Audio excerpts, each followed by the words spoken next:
Hello বন্ধুরা, কেমন আছো? আশা করি ভালো আছো। আমিও ভালো আছি। একটা রান্না নিয়ে চলে এসেছি, দেখতে থাকো। খুব সাধারণ একটা, সবাই বিকেলে নাস্তাতে খেতে পারো। খুবই একটা সুস্বাদু খাবার, খেতে কিন্তু অসম্ভব। আমি শসাটা কেটে পরিষ্কার করে ধুয়ে ছাড়িয়ে এইভাবে কেটে নিচ্ছি। আমার কিন্তু শসাগুলো কাটা প্রায় হয়ে গেছে। আমার চ্যানেলে আপনাদের স্বাগত। আমি ধনেপাতাটা ধুয়ে পরিষ্কার করে কেটে নিচ্ছি কুচি কুচি করে। ছোলা ভেজানো ছিল, ছোলাগুলো দিয়ে দিলাম এর মধ্যে। তারপর পাঁপড়টা আমি সেঁকে নিচ্ছি। কিন্তু পাঁপড় ভাজতে কত তেল লাগে বলো তো? অনেকই তেল লাগে। তোমরা কিন্তু এইভাবে একটু পাঁপড়টা তাওয়ার মধ্যে সেঁকে নেবে, খেতে কিন্তু খুব ভালো লাগে। তেলও খাওয়া হলো না, এমনিতেই পাঁপড়টা খাওয়া হবে। তোমরা এইভাবেও পাঁপড়টা এমনি প্লেন খেতে পারো, না হলে আমি যেভাবে বানাচ্ছি এভাবেও খেতে পারো। খেতে কিন্তু অসম্ভব লাগে। আমি কিন্তু ঝালটা দিচ্ছি না, কারণ একদম বাড়িতে একটা ছোট বাচ্চা আছে, তার জন্য একসঙ্গে করে নিয়েছি। তোমরা তোমাদের মতো ঝালটা দেবে। ঝালটা দিলে খুব টেস্টফুল হয়। আমি ঝালটা একটু অ্যাভয়েড করে গেছি। পেঁয়াজটা ছাড়িয়ে ধুয়ে কুচিয়ে নিয়েছি।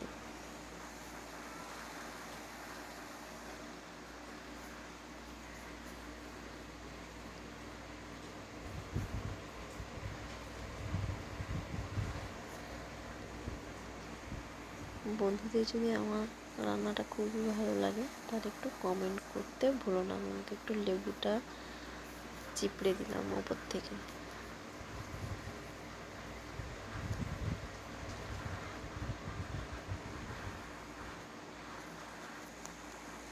আমার চ্যানেলটা যদি আপনাদের ভালো লাগে, রান্নাটা যদি খুব ভালো লাগে, তাহলে লাইক, কমেন্ট, সাবস্ক্রাইব করে দিও প্লিজ। অবশ্য আমি আলুটাকে প্রেসার কুকারের মধ্যে সেদ্ধ করে নিয়েছি। তারপর একটা কুড়নির সাহায্যে এইভাবে আলুটাকে ছিলে দিলাম। দেখতে পাচ্ছ কেমনভাবে করলাম।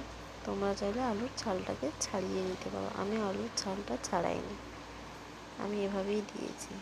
কারণ আমার আলুর ছাল থাকলে আলুটাকে খেতে ভালো লাগে। কার কেমন লাগে জানি না, আমার তো খুব ভালো লাগে। এইভাবে করে নিচ্ছি। দেখতে পাচ্ছ, এইভাবে একটু ঠুকে দিলাম, আলুটা পড়ে গেল। যেটা পড়ার পড়ে যাবে, যেটা থাকার থেকে যাবে, হাত দিয়ে ঠিক করে নিয়েছি।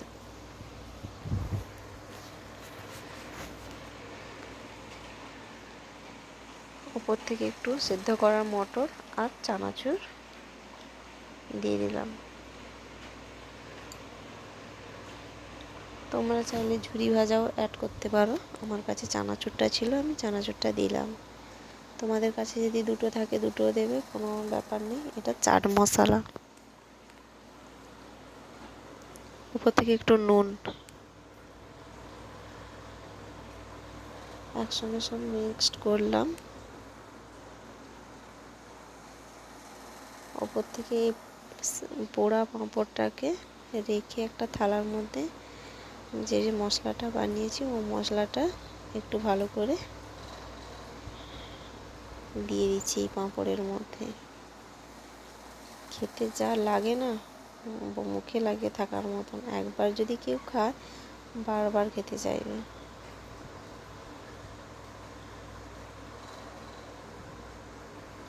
ওপর থেকে একটু টমেটো সস দিয়ে দিচ্ছি।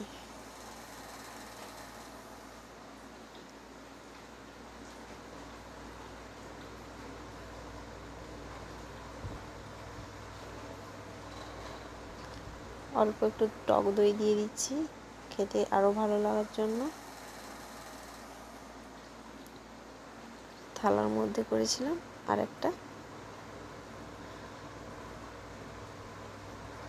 এটার মধ্যে করেছি। এটাতে আমি একটু শুকনো লঙ্কা মিক্সড করেছি, নুন দিয়ে মেখে টমেটো সসটা দিয়ে দিচ্ছি। আমার কিন্তু প্রায় সব মশলা সব কটার মধ্যে দিয়ে টমেটো সস অ্যাড করলাম। থ্যাংক ইউ বন্ধুরা, ভালো লাগলে লাইক কমেন্ট করো।